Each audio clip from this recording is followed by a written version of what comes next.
Bueno, dijimos en el video anterior que hay dos estructuras condicionales. La que aprendimos ya, la estructura condicional if, y ahora nos detendremos en la segunda estructura condicional llamada case.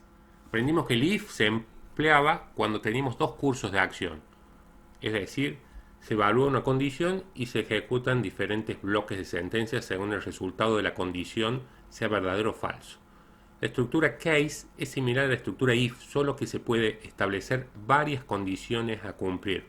Con el if solamente podemos obtener dos salidas, cuando la condición resulta verdadera y cuando es falsa. Si queremos más opciones, podemos usar el case. El case tiene siguiente sintaxis. Case, el valor a comparar, y luego las palabras clave. When, cuando ese valor a comparar toma cierto valor, 1, then, palabra clave, ejecuta estas sentencias. Si el valor comparar toma el valor 2, indicado en el segundo when, ejecuta estas otras sentencias. Y así sucesivamente puede haber muchos when, y eventualmente puede haber la zona del else, que si ninguno de los when se verificó, ejecuta las sentencias del else. Finalmente, un end case. Entonces se emplea el case cuando tenemos varios cursos de acción, es decir, que cada valor hay un when, then. Si encuentra un valor coincidente en algún when, ejecuta el then correspondiente a ese when. Si no hay ninguna coincidencia, se ejecuta el else. Finalmente se coloca en case para indicar que el case ha finalizado. Necesitamos dada una fecha, por ejemplo, vamos a crear una función que, dada una fecha, obtendremos el nombre del mes en español. Podemos utilizar la estructura condicional case. Para ello crearemos una función que reciba una fecha y nos retorne una cadena de caracteres indicando el nombre del mes de la fecha enviada como argumento.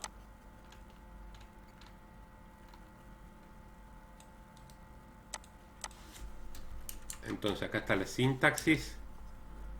Después vamos a ver que acá podemos crear las funciones, que ya hemos visto. Vamos a crear la función fmes, y en la cual va a recibir como parámetro un tipo de dato date, y en un case, mediante la función extract, vamos a extraer el mes de esa fecha, y si toma el valor 1, en la variable local mes guardaremos la cadena enero.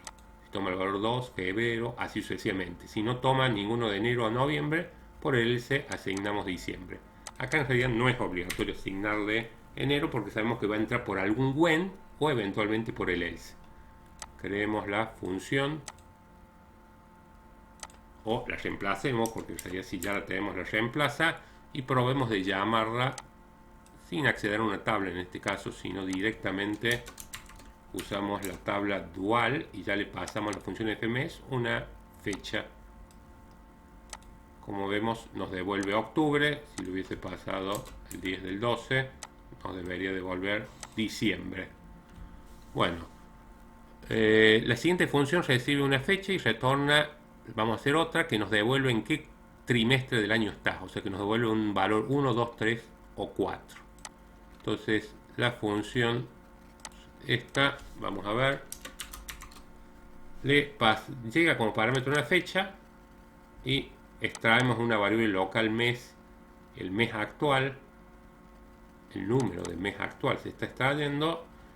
Inicializamos una variable local acá en 4, que en realidad podemos inicializar en cualquier valor inclusive, ¿sí? O no inicializarla porque va a entrar inclusive por algún when de estos, ya que si entra por 1, 2 o 3, estamos en el primer trimestre, lo tenemos que guardar en trimestre. Si entra por 4, 5 y 6, segundo, tercero, y por el else será el cuarto. Se creó la función, probemos de llamarla ahora. Para llamarla tenemos que indicar, vamos a usar nuevamente la tabla dual, pero vamos a llamar la función no fmes sino ftrimestre. La función ftrimestre, bueno, nos devuelve el trimestre el cuarto, ya que estamos en diciembre. Si fuera enero, debería devolver en el primer trimestre. Devuelve primero, ¿sí? Analizamos el mes que hemos extraído, el mes de la fecha que le hemos pasado como parámetro, y según tome el valor 1, 2, 3, guarda en trimestre 1, 4, 5, 6, guarda en la variable local trimestre 2, 3 o eventualmente 4. Son dos variables locales que hemos definido. El return va a devolver un número, él va a devolver no un número. Lo hemos puesto que devuelva un varchar. Acá vamos a poner number, ¿sí? Por lo tanto, el trimestre, si no, lo va a convertir, o sea, va a funcionar lo mismo, igual. En este caso, la volvemos a crear y nos debería devolver que está en el primer trimestre. O sea, da lo mismo en realidad. Si vamos a devolver un entero, ya que la definimos a trimestre de tipo number, retornemos un entero. Bueno, la cláusula else puede omitirse en casos que no se encuentren coincidencias con ninguno de los when. Se sale del case sin modificar el valor de la variable trimestre, con lo cual retornaría el 4, que es lo que almacena antes de entrar en la estructura case. Otra diferencia con if es que el case toma valores puntuales, no expresiones. No es posible hacer esto estaría mal. Por lo tanto, tiene sus situaciones en las cuales con el when, el case, no lo vamos a poder resolver. Si tenemos que preguntar valores mayores o menores en cierto rango, en esos casos vamos a tener que poner una serie de if anidados o con el if, el if. Si hay más de una sentencia when then, no es necesario delimitarlas con los bloques Bayesian. Podemos emplear case dentro de un select. Veamos esta otra posibilidad. Voy a copiar. Voy a pasar a borrar esto para que quede más claro. Vamos a crear una tabla llamada empleados con esta estructura y cargar algunos datos. Y vamos a imprimir, fíjate, la tabla empleados que acabo de insertar una serie de filas. Y yo quiero mostrar, además del nombre, la fecha de nacimiento, quiero mostrar el trimestre de la fecha de nacimiento. Si es primero, o sea, sin llamar a la función, directamente usando el case, directamente en el select.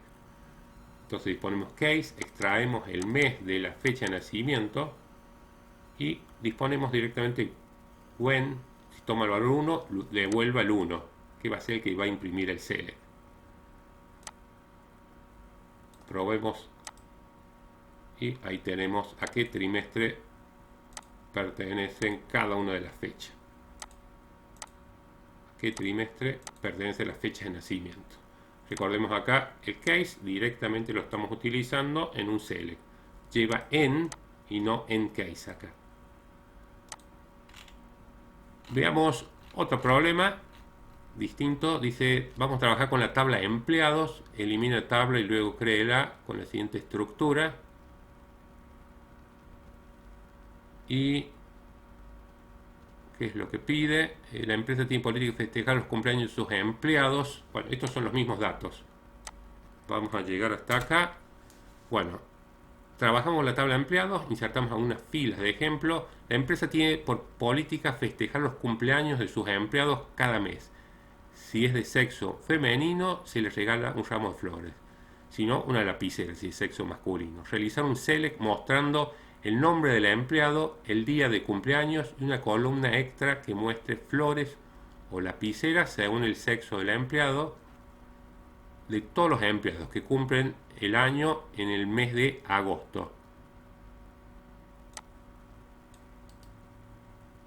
Entonces acá estamos usando un case directamente en el select y analizando si sexo toma el valor femenino, que luego muestre flores. Else, que muestre lapicera. Posiblemente esto sea mejor resolverlo con un if, ¿sí? Como estamos viendo antes, pero acá estamos usando directamente en el select, tengamos en cuenta.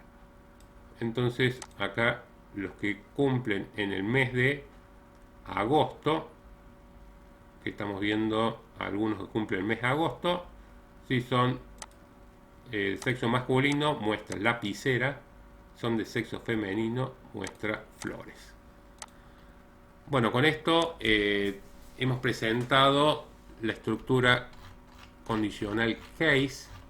Dejo un enlace para hacer algún otro problema más y practicar con esta estructura condicional. Gracias.